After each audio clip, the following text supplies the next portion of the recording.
Welcome to Storytelling.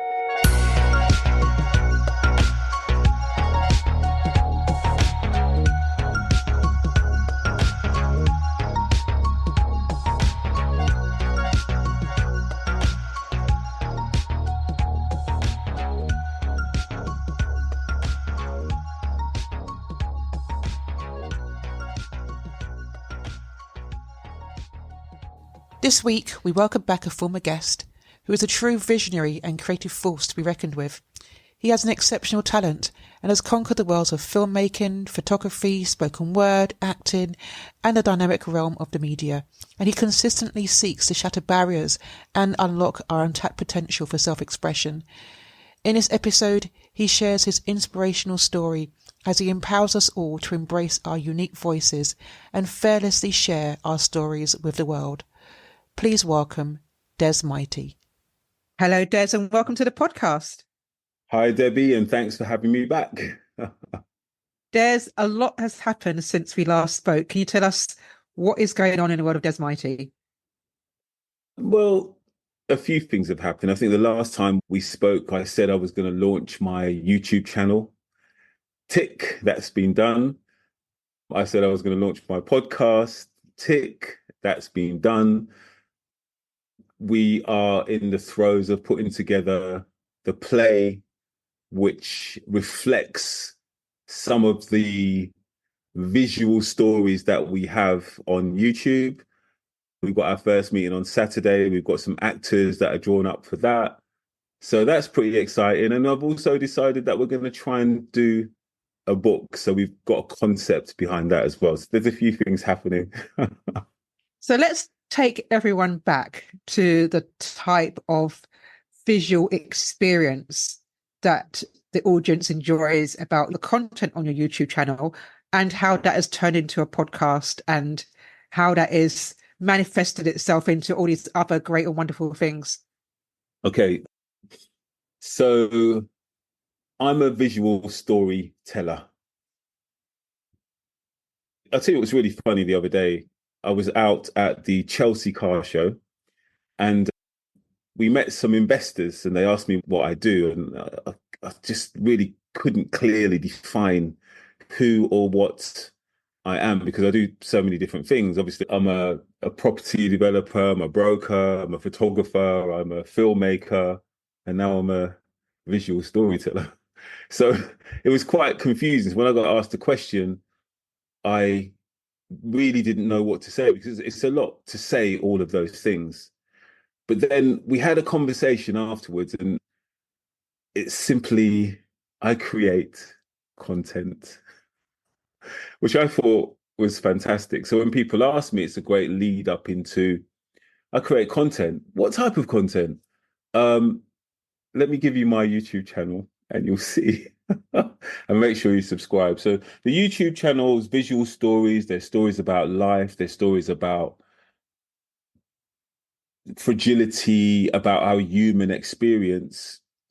And so far, it's done quite well. I mean, obviously, I'd like it to do better, but I have to sort of temper myself and say, I've just started. And I'm really excited about the fact that I've even managed to put one video up. So I'm on my 8th video and my 9th short, which for me is incredible because I don't know if from the last conversation, I was quite terrified about putting anything up, especially with my face on it. So that's been fantastic. If you go to the YouTube channel, which is Dez Mighty, let's say one of the pieces on there is called Fragile, which is about how we as humans are very similar to flowers. We blossom, we bloom, and then we die. And it's quite reflective. So what I decided to do for my podcast was each podcast would be about one of my visual stories, but it would enable me to take those stories into lots of different places. So for instance, the visual story Fragile, we've now got 3 podcasts that relate to fragility. So the first one is about dementia. And we've got a top dementia lady talking about what dementia is, how it affects us, why it affects us. And again, that's the fragility of our nature as human beings. The second one is a conversation with a friend who's just got a really interesting life in terms of she's got to look after a mother who's not very well. She's got a really interesting backstory. And the third one, which we did yesterday, is with a psychologist who looks after creatives. And what's really interesting, I just watched Back to Black, which is Amy Winehouse. And that's a really hard watch. I don't know if you've seen it, but what we recognized was that a happy place was singing as a creative, and then the rest of her life was a war, was a disaster. And what you find with a creative is that we struggle sometimes to give a piece of ourselves away. And when people don't accept that, that becomes really, really challenging. So this has been an uphill journey, which I've slowly kind of flattened off and said, you know, I can actually do this. I can do this. And I'm really getting excited about it. So, and that's all thanks to you pushing me to get my stuff out there. And the response so far has been fantastic. And every time I read a comment, I mean, yesterday someone sent me something that said, you know, I felt I was all alone with my problems and my challenges. And you know, it just makes you feel like you're doing something worthwhile. The title of this episode is Inspired. Okay. And you have certainly been inspired to take your journey forward, but I'm sure you're inspiring other people who are hearing you or hearing your story also. Can you share with us Inspired?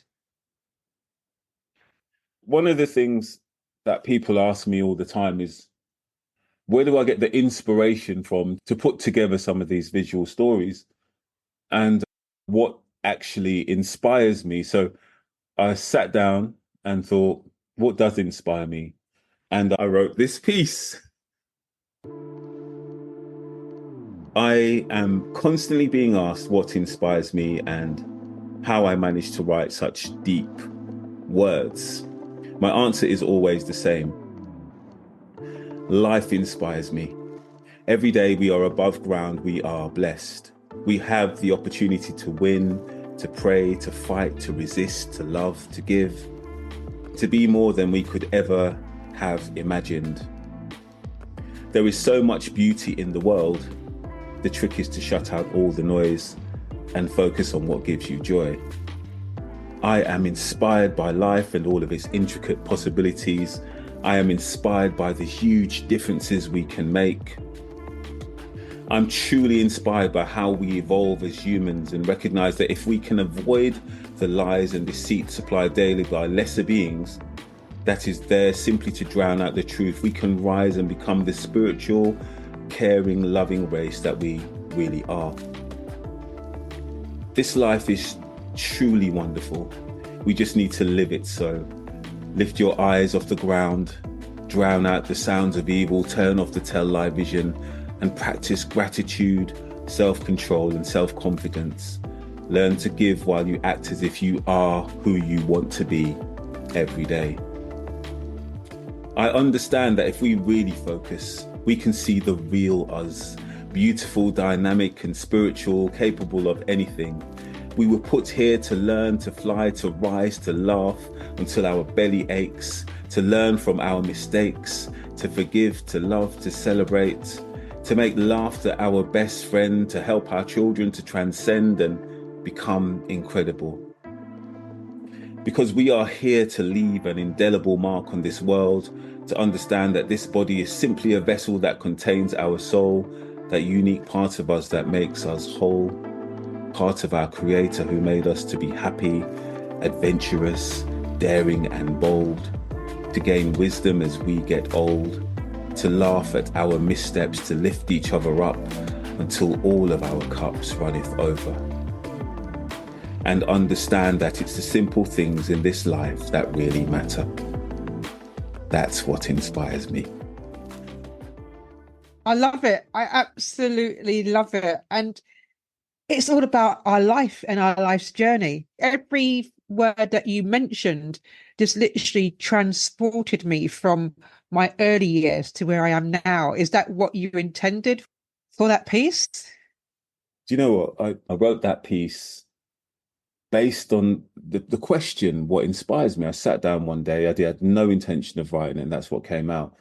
I don't know if people remember when I write, I'm not in a place to write. Suddenly, just stuff comes out, and then I'll read it back and go, "Oh my God, did I just write that?"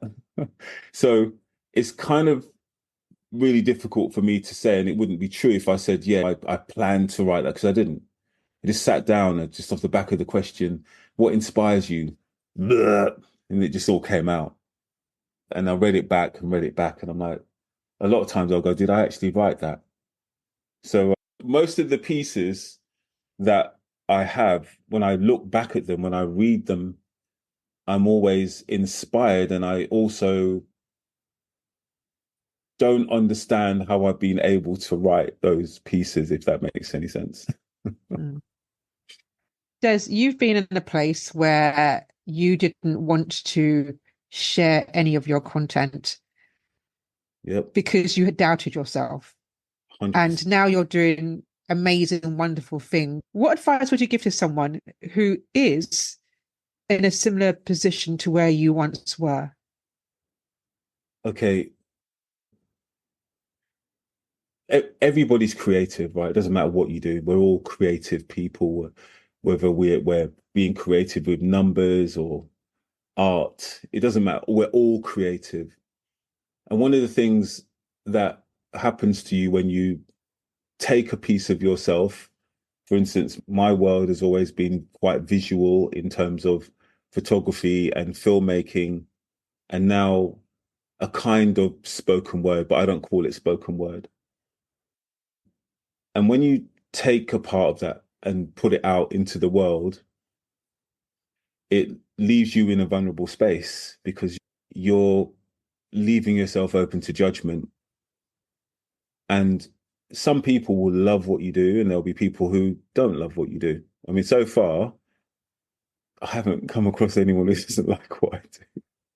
So I'm sure that as soon as I get to a point in my life that there may be some people who have difficult things to say, but I'll cross that road when I get to it. But the key thing for doing this is just doing it.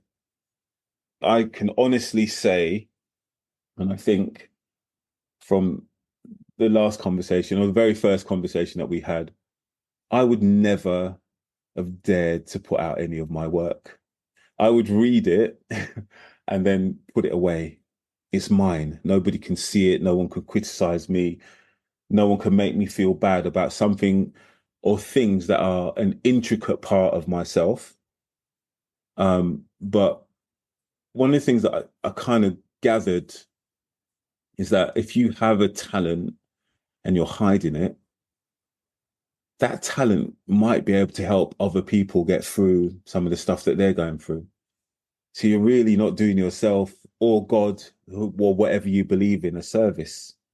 Because if you're given a gift, you need to put it out there. So for years, I've hidden my gift. I still have doubt about myself in terms of when I put stuff out, oh my God, will people like it? I'm still in that place of discovery. But the one thing that I've decided to do is not be afraid to put stuff out.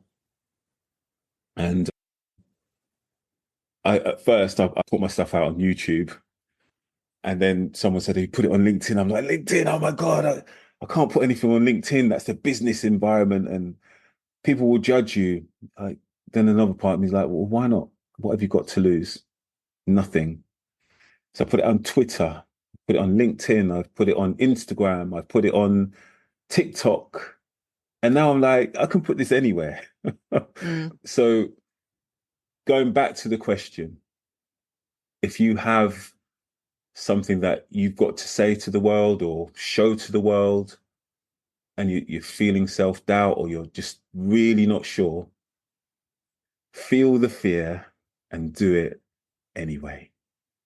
Oh, wonderful words of advice. There's, as always, you've been amazing. Thank you once again for being a guest on this podcast.